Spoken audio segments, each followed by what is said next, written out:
Hi everyone, I'm Bia and welcome back to Kardec Radio for Teens. So for those of you who don't know, Kardec Radio for Teens is a place where teens can come together with other teens so that we can learn about Spiritist teachings and topics in a way that makes more sense to us and is more relatable to us as teenagers in today's society.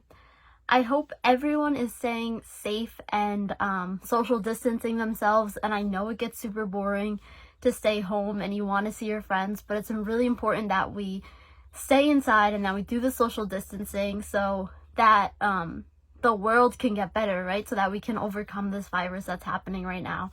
So as much as we might be bored at home, I know it's boring, but we can find fun things to do. We can study, right, the Spirits book. We can study our schoolwork that I'm sure we all still have.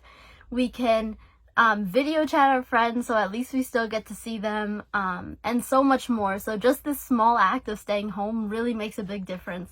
So I hope everyone is staying safe and staying home as much as possible. So here on Kardec Radio for Teens, we have been reading through the Gospel according to Spiritism together, and we started the introduction, and the introduction for this book is very long, but it's really important because it gives us a lot of really necessary background information to help us understand the rest of the book. Because if we don't understand this introduction, then it's going to be much harder to understand the actual messages in the book. So this part's really important, even though it takes us a while. And last week, we talked about some definitions, right? They were giving definitions of different groups of people, and we saw some groups. So we saw that within like the Jewish community, there was different sections, right? So people broke off into different sections because although they were still under the main Jewish right concept and doctrine, they kind of broke off into their own little ideas and different groups, and they had different ideas even though they were all considered Jewish. And we saw that some of these sects, like the Essenes and the Therapeutes, had teachings that were very similar to Jesus's teachings, right, and Christian teachings. And we talked last week about how those were some of like the crossovers, the link between the Jewish and the Christian doctrines, right? These sections that were in between, and they had these ideas that Jesus was also saying. But just because they had these ideas that Jesus was also bringing us, doesn't mean that Jesus was a part of that group specifically, right? We don't have any proof that Jesus was a part of that group, of the Essenes or the Therapeutes or any of these groups. But what they bring up is Jesus wasn't the one to invent all of these teachings, right? These teachings exist, and Jesus came to make them more aware to us. And Spiritism, and like this book, the Gospel according to Spiritism, is coming again to help us to become more aware of these things, because we weren't aware, and then Jesus came to kind of be like, okay, here are the lessons that you need to be made aware of. And now the Gospel according to Spiritism is reinforcing that, and so many other things, right, keep reinforcing that, because although we know it, we're not putting it into practice. And that's a part that we have to do on our own, right? No one can put these teachings into practice besides yourself. I can say all these things, but if you don't try to apply it to your life, then there's nothing I can do, right? And the same for me. I have to apply it to my life as well. If I just sit here and talk about it, but I don't do those things in my life, then where are we actually going? And that's the problem. That's the problem a lot of people have, right? In theory, it's easy. It's easy to understand the theory. It's easier to understand the words. But the actual concept is, the actual doing is not that easy for people, for everyone. So that's something we have to work on, and why Jesus was reinforcing this, and the Gospel according to Spiritism is reinforcing this again so that we keep getting those ideas. But, right, so we know that Jesus didn't just pull these out of thin air, right? These are concepts that people were aware of, and the seeds were being laid for Jesus to come, as we talked about last week. So when a new idea comes, right, if no one ever thought about reincarnation or resurrection ever, right, no one ever thought about that, and then Jesus came and talked about those things, people just would shut him out. They wouldn't like listen at all because they've never been introduced to those ideas. So there were people and different groups of people along the way that planted the seeds so that when Jesus came, it would be a little bit easier to understand, to explain these concepts to the people, because the people would have a little bit of awareness, and they would know a little bit about what these things, right? They'd be like, oh yeah, I know about I think about resurrection, so this makes sense that what he's telling me, or I think about this and I know this, so what he's saying makes sense because it grows off of that. So these people who planted the seeds for Jesus to come were very important because they started introducing these ideas, right? Jesus didn't come and just introduce all these new ideas. No, they were already existing. And when we get to section 4 of the introduction, which we read the introduction for last week, this section talks about how Socrates and Plato, two figures that we know so well throughout history, right? They were the forerunners of Christianity, right? Christian idea and Spiritism idea. So they were the ones that planted these seeds for Jesus to come, and then for Spiritism to come and get those seeds and make and grow from that, right? So it's pretty cool to think, because a lot of people, right, we don't think of Socrates and Plato as people who started these ideas of Christian ideas or Spiritism ideas, but we'll see now how a lot of things that they were saying correspond to the teachings that Jesus brought us and the teachings that Spiritism brings us. So it's not that Spiritism or Christianity or Jesus, anyone is inventing these things, right? These things exist, but it's in like bringing it all together, right? So Spiritism is bringing all these lessons together and making a concrete thing for us to study, such as these books. And Jesus also, right? These concepts existed, but he was bringing it together and clarifying and putting the little pieces that everyone had, elaborating on those pieces and bringing them together. So they existed, and right, we'll see how Socrates and Plato were a part of that, right? We're a part of planting those seeds so that those things already existed for Jesus and for Spiritism.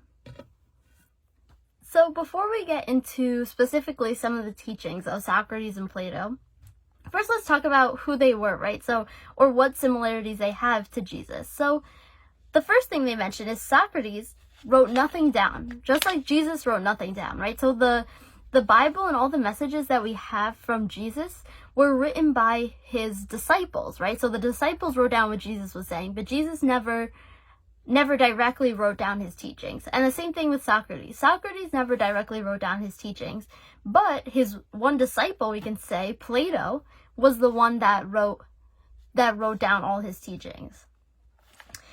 And Socrates, they mention, also suffered the death of a criminal because he was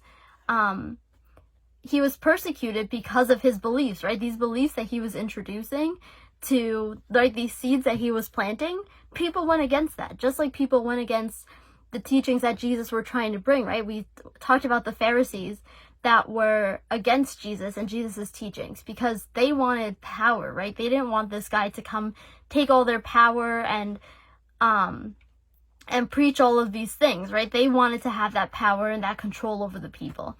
So the Pharisees persecuted Jesus because they didn't want people following him. They didn't want people to believe in him and for them to lose power. And the same thing happened to Socrates. The Pharisees of that time didn't want Socrates to be spreading these messages or, again, gaining that power and taking that power away from them. So they persecuted Socrates, and he also suffered the death of a criminal, right? They said he was a criminal and killed him because of that. And what's interesting is that the exact things that the Pharisees persecuted Socrates for were, they accused him for proclaiming the unity of God, right? Because at that time, a lot of people believed in a bunch of different gods. So he proclaimed the unity of God, one God, and the immortality of the soul, and the future life, which are things, right, that Jesus spoke about and Spiritism speaks about. So he was already planting those seeds, those ideas, so that when Jesus came along and said, oh yeah, one God, people already had that concept, right? People already knew of that idea. Or immortality of the soul, people already had some sort of concept. Maybe it was a little bit wrong, and that's why Jesus came to clarify, but they already had that seed planted in them so they would understand. And another important thing that they talk about in the end of this section is that when the light, this quote right here that says, the light emerges from beneath the bushel of its own accord, and sufficient maturity to be able to meet truth face to face. So we know that we are always evolving, right? And that's our goal, to evolve until we can get to that state of perfection. And none of us are at perfection yet, so there's still a long way we can go to improve ourselves. But we also have come a long way from the beginning, right? So as we go evolving, we're able to, we're more mature, and like they're saying, we have sufficient maturity to understand certain things. So at that time, right, at the time of Socrates, people didn't have as much maturity as we have now, right? So people at that time had to be given very, very basic messages. And then when Jesus came, he gave a little more complex explanations, but at the same time, his explanations were in stories and concepts that made it easy to understand for the people at the time, because they wouldn't understand these big, crazy concepts that he was saying, so he had to make them into little stories that applied to their lives, so to those people. And then, right, we go maturing, and then Spiritism comes and gives us even more information, and supports, right, elaborates more on the things that Jesus said, and elaborates even more on that, because now we're more mature and we're ready to get a full concept of the ideas that Jesus was bringing, right? We don't need the little stories anymore, right? We can start understanding the real meaning behind these ideas. And also because a lot with the little stories, people misinterpret them and interpret them differently. So Spiritism also comes to clarify these stories and bring the real message, right? What's really being said here. Because we've got that maturity, right? We've evolved a little bit. And within Spiritism, sometimes, let's say when Allan Kardec asked a question to the spirits, they would say, you're not evolved enough to understand that yet. They would say, we could tell you, but you wouldn't understand because you're not evolved enough. So there's still stuff, right? Even in Spiritism that the spirits tell us, we're not at the state that evolved, because if they told us some of these things, we would be like, oh, no way, because those seeds haven't been planted yet, right? We haven't matured enough or evolved enough to be able to understand those more advanced topics, right? We've advanced a lot to be able to understand certain topics, but we still need more evolving and more advancement, more maturity to understand even more topics and evolve even more. So that's also why we see these different phases, right? Why didn't they just come and tell us everything all at once? Because we weren't ready for that all at once. And slowly, as we become ready, more information will be released to us and make more sense to us, and we'll be able to do something with it. So after that little introduction about Socrates and Plato, they give us a summary of the teachings of Socrates and Plato. So now, that little introduction, now there is a summary of their teachings. And the way that the teachings are, there's an italicized little paragraph, and then there's another paragraph. So the italicized paragraph, I'm going to read word for word, because those are the exact teachings.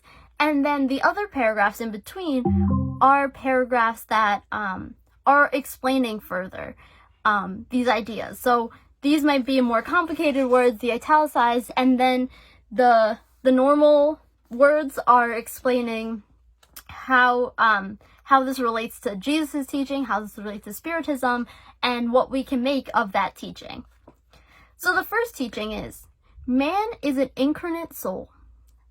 Before his incarnation, he exists united to the primordial models, to the ideas of truth, goodness, and beauty. Then, separating from them, he incarnates, and on remembering his past, is more or less tormented by the desire to return. So, this, right, is a concept that we talk about all the time in Spiritism, right? And that even Jesus brought up, right, when he talked about more than just this one life, right? So Socrates, even at that time, was saying that there's more to this than just this one material life, right? There's before, there's after, there's many incarnations, right?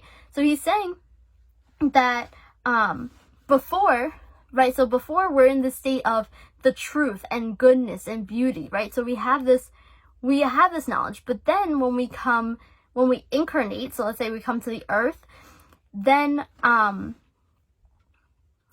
we're incarnated, that is when we have man, right? So that's what they're saying. So when we're in this physical body, that's when we have, when we say a man or a woman, it's an incarnated soul. So we can see it as, right, the spirit is when we're not connected to a material body, and the soul is when we're connected to a material body. And that's just like us, right? So we're incarnated souls. And at that time, right, it's crazy to think, right, okay, yeah, this is basic stuff that we talk about in Spiritism that we might know already, but think about Socrates saying that, right, so long ago, saying these same ideas, and sometimes it goes to show that we still haven't really learned this yet, because it still needs to come up, right, and we needed Spiritism to tell us again, so it reinforces it again. Again, we need to start really applying these things and not just letting it go in one ear and out the other, because that's why it keeps coming back, so that we really learn it. And on remembering his past is more or less tortured by the desire to return.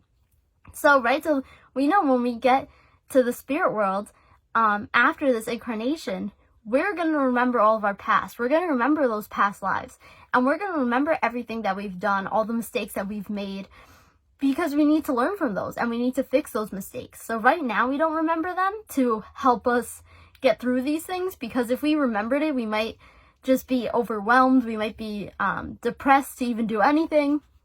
So we don't remember. But when we get back to the spirit world, right, we're going to remember all of these mistakes that we made, all the good that we've done, but all the mistakes that we've made as well. And we'll be more or less tortured with the desire to return. So if we know, okay, yeah, I made this mistake, I want to fix it. But some people, right, they might have made a big mistake and say, oh my God, how am I going to fix this? Or I really have to do a lot to be able to fix this. So they might be tortured by that idea of returning to fix that. So it's crazy to see how, and we'll talk about this more throughout the book when those messages come up, but it's crazy to see how in Socrates' time, he was already saying this. And this is directly relating to what we're saying and what we're studying in Spiritism. And now the next teaching that it brings, number 2. The soul becomes perturbed or confused when it uses the body in order to consider any object. It becomes dizzy as if intoxicated, because it holds on to things which, by their very nature, are subject to change. Whereas, when man contemplates his very essence, he directs himself to that which is pure, eternal, and immortal. And seeing that his soul is of this nature, he remains joined to this state as long as he can. His perturbations then cease, because he is joined to that which is immutable. And this is the state of the soul called wisdom. So that teaching, that message was a little confusing, but what he was trying to say is that the difference between our body and our soul, right? So our body, when we're thinking with our body is materialistic, and sometimes we think very materialistic. And right, if we're thinking about like down to earth, right, we're thinking about the earth. But no, we want to look up above. We want to think from the spirit point of view. Forget about all the material things, because these material things, right, they're subject to change, right? They're not consistent, they're not reliable. But our soul, on the other hand, right, our spirit, that is not, like they say, it's pure, it's immortal, it's eternal. That is consistent. So we need to focus on it from the spiritual point of view, instead of looking at things from this earthly point of view where things are material and consistently changing. And when they're saying true wisdom, this wisdom is when we're looking from our soul instead of this physical body, right? We're looking from the spirit point of view, and much more than just this one life, rather than focusing on just this one life or focusing on just the material things. No, we need to look above that. We need to look from the spirit point of view and see so much more than that, right? Because the spirit, that's what's immortal, that's what's eternal, that's what we're gonna have forever, right? This material stuff, we're not gonna have forever. So we need to look from that soul perspective and that spirit perspective, instead of focusing on the material things, on the earthly things. Because again, right, that's constantly changing. That could be gone in a second, but our soul is eternal, it's forever. So that's what's really important, and that's the way we have to be looking about things. And we know, right, spiritism is saying all these things, as was Socrates way back in that time, was already planting those seeds for spiritism, for us to be able to talk about these things now and better understand them. So that's a good spot to leave off for next time, because the next teaching is a little longer, so I don't want to drag it out too long, right? But before we go, I'd like to mention again some ways that we can deal with this boredom, right, we might be having at home. I know it's frustrating staying at home. Your parents aren't letting you leave. You might feel trapped at home, but there's so many things, right? There's a bunch of online exercises that are happening free, like free yoga classes, free Zumba classes. They're out there if you search for them. Books, right? There's Audible. There's free book services that you can get books to read. These, right, spiritist books, you can look more into these books and these teachings. There's a bunch of educational YouTube videos. There's some fun YouTube videos too, right, for well, you don't just consistently have to be learning, but this is a great opportunity for us to use this time wisely and to use this time to learn and grow, since we are staying home. And again, we can communicate with our friends, right? We should be so lucky for the technology that we have, that we can communicate with our friends. We can even see them on FaceTime. We can play games with them online. So we're really lucky to be able to have all this technology that allows us to see our friends, even if it's not physically. And again, just stay home, practice social distancing, because that, even if it might not seem like a big deal, it makes a big difference to everyone, right? If everyone does social distancing, think of how much better the situation could be, right? If everyone stays home. So do your best to stay home, stay safe, wash your hands, and try and learn something in this time that we have being home. And appreciate, right, the home that we have, the teachings that we have, our family, right, even though they might drive us crazy, being with them more, right, appreciate that we have them to be with. And for those people who might be alone, right, and had to stay at their college or in their apartment by themselves instead of being at home with their family,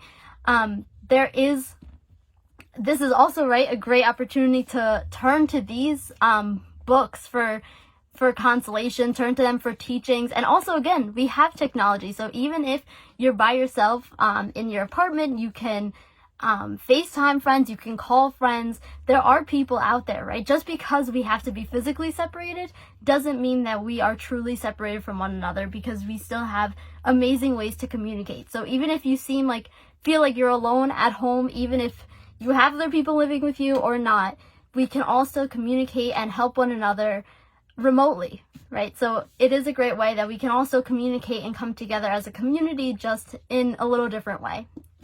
If you guys have any questions, comments, concerns, anything you want to talk about at all, anything you want to talk about because of this extra free time, feel free to comment or email me at kardecradioforteens@gmail.com, and I'll get back to you right away. I'm Bia, and this has been Kardec Radio for Teens. Thank you all for watching.